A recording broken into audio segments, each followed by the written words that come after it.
Hello learners, I am Teacher Arjon. Welcome to Grade 5 class. I will be your science teacher in this lesson. I am pleased to be your guide and companion as we walk through this.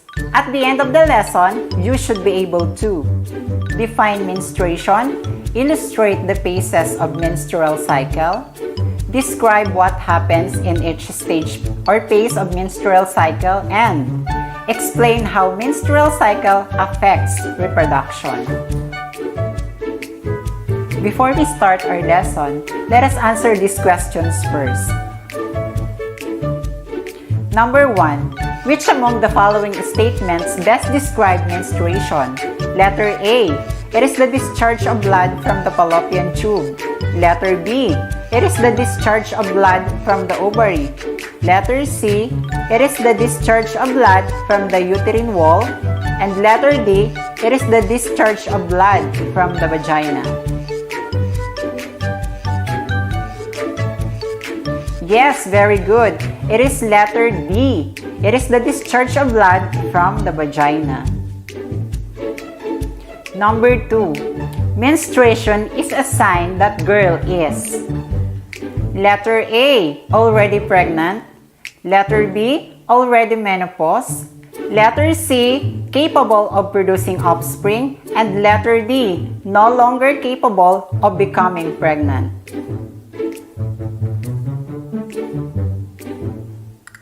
Very good. The answer is letter C. It is capable of producing offspring. Number 3. Menstruation occurs when letter A. The egg is not fertilized by the sperm. Letter B. The egg reaches the uterus. Letter C. The egg is released from the ovary. And letter D. The egg meets the sperm. Very good. The answer is letter A. The egg is not fertilized by the sperm. Number 4. The process of during menstrual cycle wherein an egg may be released is called letter A. Menstruation. Letter B. Implantation. Letter C. Fertilization. And letter D. Ovulation.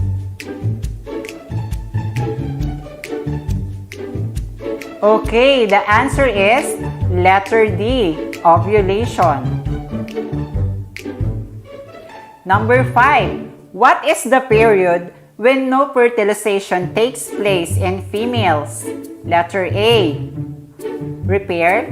Letter B. Menstruation. Letter C. Ovulation. And letter D. Menopause.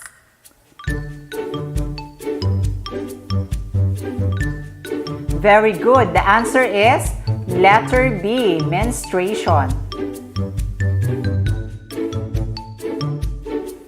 For those who get 4 to 5 correct answer, amazing! And for those who get 3 below, don't worry, I am here to help you. What comes in your mind when you hear the word menstruation? What word can be associated to menstruation? The answers may be bleeding, fertilization, vagina, uterus, and ovary. As you go on with this lesson, you will find out if the words you have said are really related to menstruation. Let's proceed! Before we perform the activity, let's help Aliana answer the riddle. I am a vessel that serves as a house for guests for about 9 months.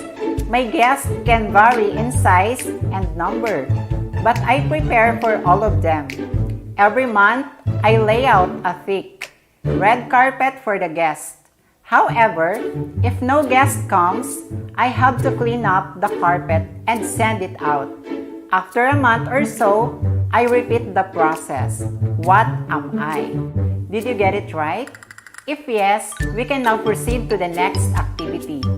The menstrual cycle. Examine the picture and answer the questions that follows.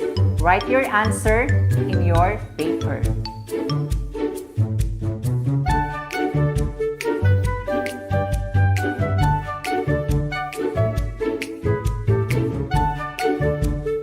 Based on the picture, menstrual cycle lasts for how many days?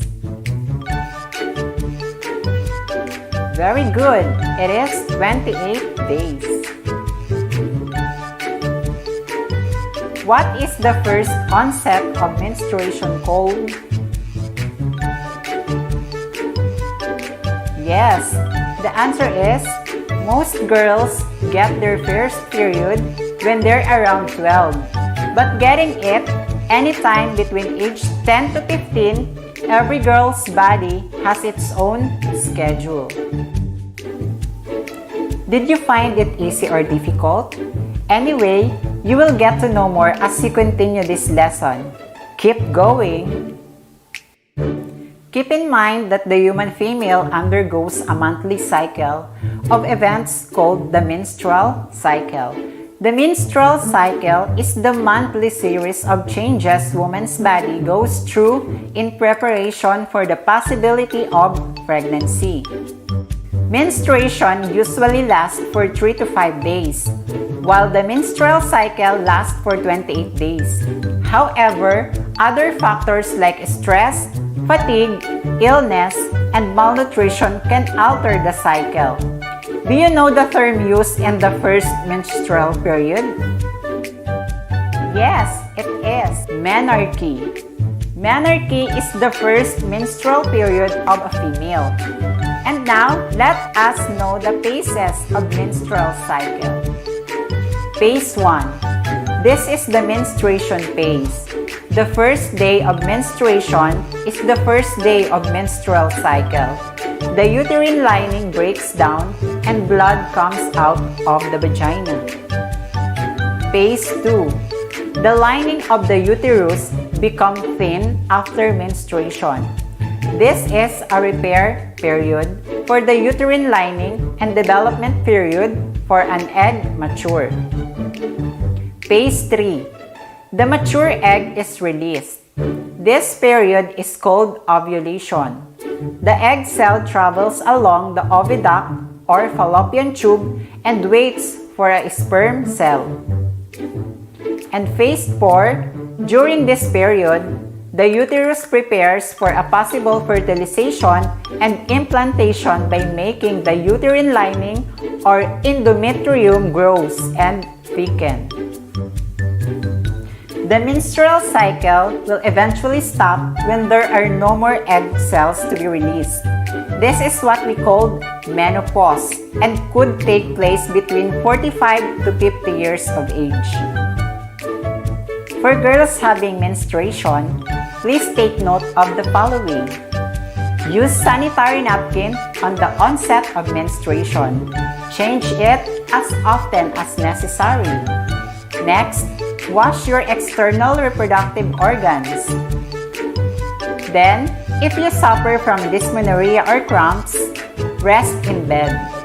Apply a warm compress to the lower abdomen to relieve pain. Next, do special exercises such as sit-ups to allow good menstrual flow. And the last, talk to an adult you trust to see a doctor if bleeding took or more days than usual and you have very bad pain during the period. Now, let's proceed to another activity. Which phase of the menstrual cycle is being referred to? Write the answer in your notebook.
Let's check your answers. Number 1. The uterine lining begins to break and the bleeding period begins. What phase is this? Very good. It is phase 1. Number 2. The mature egg is released by the ovary and travels to the fallopian tube. Very good. The answer is phase 3. Number 3. The endometrium becomes thicker in case a fertilized egg moves to the uterus for implantation. Amazing! It is phase 4. Number 4. The process of fertilization may take place. Very good. The answer is phase 4 again. And last, the lining of the uterus becomes thin after the bleeding period. What is the answer? Very good. The answer is phase 2. To help you understand more our lesson, let us define first the following terms. Fatigue. It is the state of being tired or extreme weariness. Phase. It is a part or a step in the process. One part in a series of related events or actions. Oviduct. It is a tube through which eggs pass from the ovary of a female individual. Another term for fallopian tube. Uterine lining. It is the inner layer of the uterus or the womb. Endometrium. It is the mucous lining of the uterus. Sanitary napkin is an absorbent item worn in the underwear when menstruating. Dysmenorrhea. It is a painful menstruation. And the last, reproduction. It is the process that produces new individual. Now, let us see how much did you learn from our lesson by answering the 5-item test. Number 1. Which among the following statements best describe menstruation? Letter A. It is the discharge of blood from the fallopian tube. Letter B. It is the discharge of blood from the ovary. Letter C. It is the discharge of blood from the uterine wall. And letter D. It is the discharge of blood from the vagina. Yes, very good. It is letter D. It is the discharge of blood from the vagina. Number 2. Menstruation is a sign that girl is. Letter A. Already pregnant. Letter B. Already menopause. Letter C. Capable of producing offspring. And letter D. No longer capable of becoming pregnant.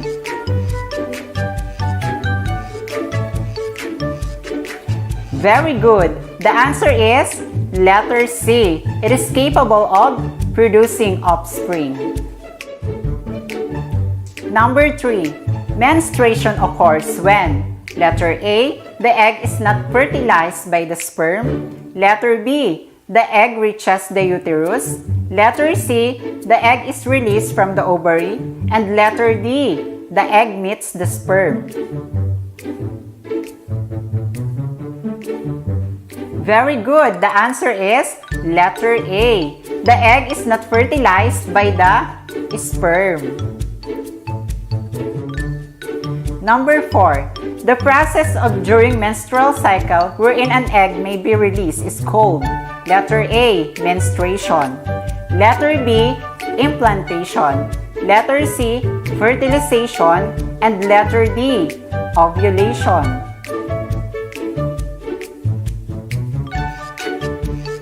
Okay, the answer is letter D. Ovulation. Number 5. What is the period when no fertilization takes place in females? Letter A. repair. Letter B, menstruation. Letter C, ovulation. And letter D, menopause.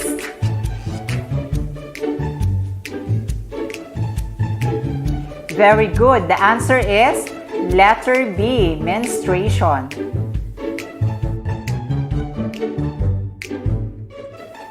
You're doing great. For your assignment, interview your mother, sister, or girl cousin.